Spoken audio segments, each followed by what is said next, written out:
Hello, Sagittarius. Thank you for joining me for your monthly forecast for April. If you cast your mind back to the 6th of February, a key event occurred in your year. This was when Jupiter, your ruling planet, slammed on the brakes in the most sociable part of your situation. Now, that doesn't mean to say that you've stopped going out and having fun and interacting with others since then, but it does suggest you've started to become more thoughtful about your long-term future. And Jupiter is going to be heading backwards right through until the 9th of June. And this month, we're going to see the impact of retrogrades in an even more profound way, because as we enter the month, Venus continues hers, Saturn goes into retrograde on the 6th, Mercury on the 9th, Pluto on the 19th. So you can see it's going to be a very busy time for this backward progression of planets. Retrogrades tend to make things a little bit more serious, to be perfectly honest. And Venus starts this month, the first few days, in the part of your scope that's very much to do with joy, self-expression, and having fun. But because she was tracking backwards for much of March, I think already you're getting into the flow that things can be a little bit more, not necessarily plainer and less exciting, but just that you're seeing beneath the surface of things in a bit more of a grounded way. But Venus is going to be inversing back into the part of your scope which is to do with family, emotions, and very close relationships, and even the area which affects your attitude to your environment. But the key is that Saturn is going to be clashing with Venus for the rest of this month. And Saturn, of course, is in your zodiac sign. And particularly once he goes into retrograde on the 6th, the tone becomes just that much more serious. And I think how you view things and how those people that are immediately around you view things is going to come under the astral microscope in a big way. And if there is a situation which perhaps was almost too playful, too light-hearted, not really earthed enough, this is a great month to be addressing that, particularly with Mars and Mercury in a very practical part of your situation right from the off. Mars is giving you the desire to work hard, Mercury to apply your mind to the detail of things. But there is also a quarter moon on the very third day of this month. And this provides a backdrop which can see you thinking much more about the politics in your closest relationships.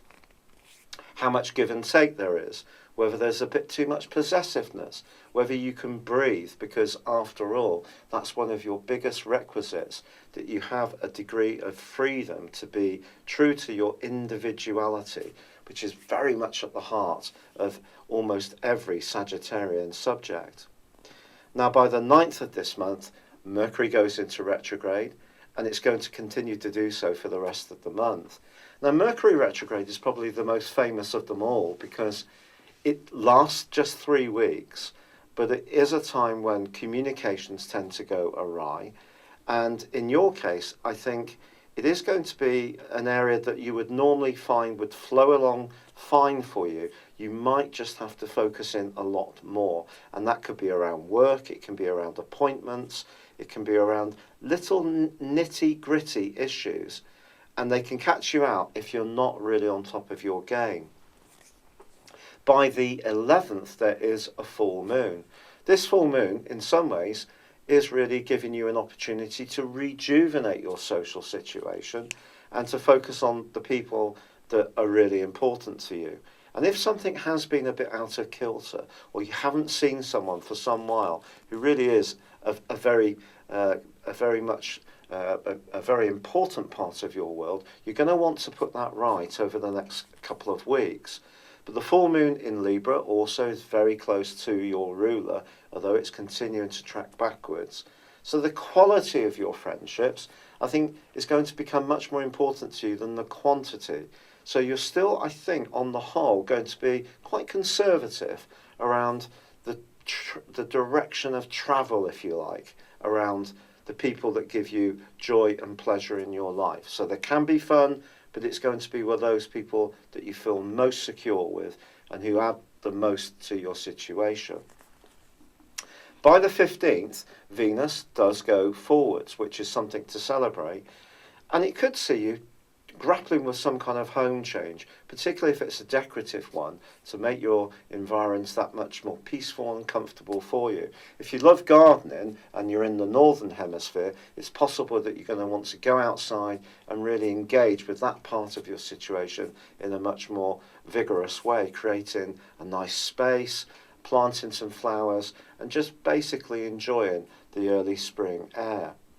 However, the 19th and 20th of this month are really important dates, because on the 19th, Pluto goes into a retrograde, which is around your sector of finances. And over the next 5.5 months, this is an area that, again, you need to take that much more seriously. So it's about spending less money on more enjoyable things and being more focused on what keeps the balance of payments right in your situation. The 20th also sees the sun make its way into Taurus.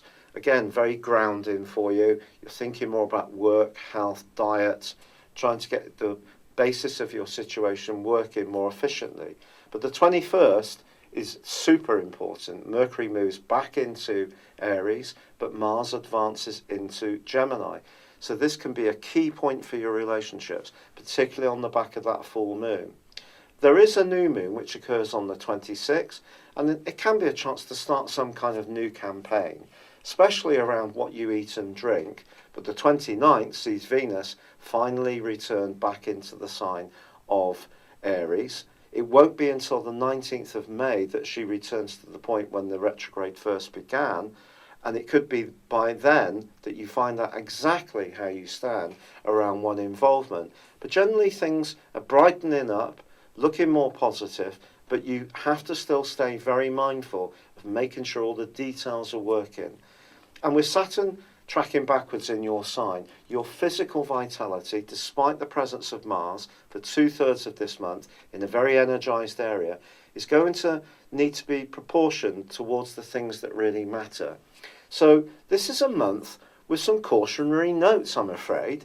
It's not going to be all work and no play, but I think the play needs to be more meaningful with people who are more sincere.